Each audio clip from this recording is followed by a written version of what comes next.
Good Morning Britain came to a halt moments into the ITV show after the latest inflation figures were released, and it's bad news for Rachel Reeves.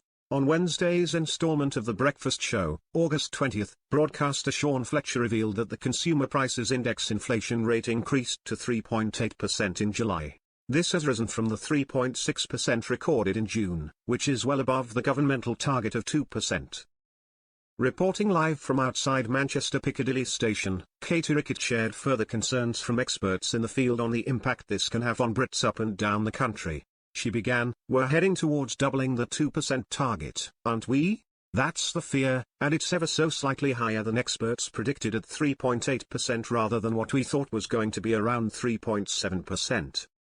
It was at this point that the broadcaster revealed some of the reasons that could be responsible for the inflation hike, noting the impact of the Oasis reunion tour across the UK and the struggles for parents over the summer holidays.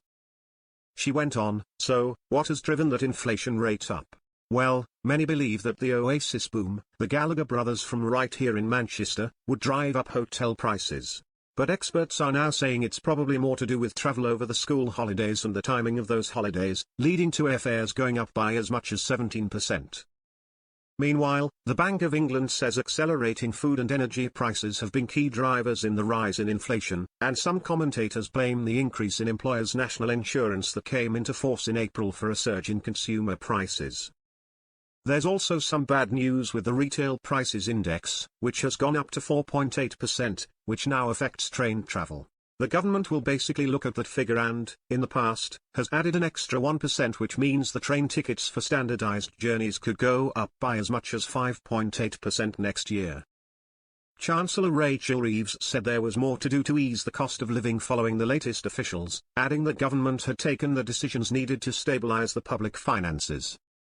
The disappointing news left viewers up in arms as they flocked to X, formerly known as Twitter, to share their frustrations online. Many fans pointed out the impact the gilt yields have had on the UK, with one asking, "Wait until you discover gilt yields," as another agreed, "Any chance you can report on gilt yields, the real problem here?" A third fumed, "No mention of the markets, or how the 10-year gilt yield under Liz Truss peaked at 4.5% and now under the disastrous Labour and Reeves it's risen to 3.74% and the 30-year yield 5.62%, the highest in any major economy. This is a disgrace." Meanwhile, one user simply penned, "Britain is broken," as another agreed, "The underlying problem is Reeves."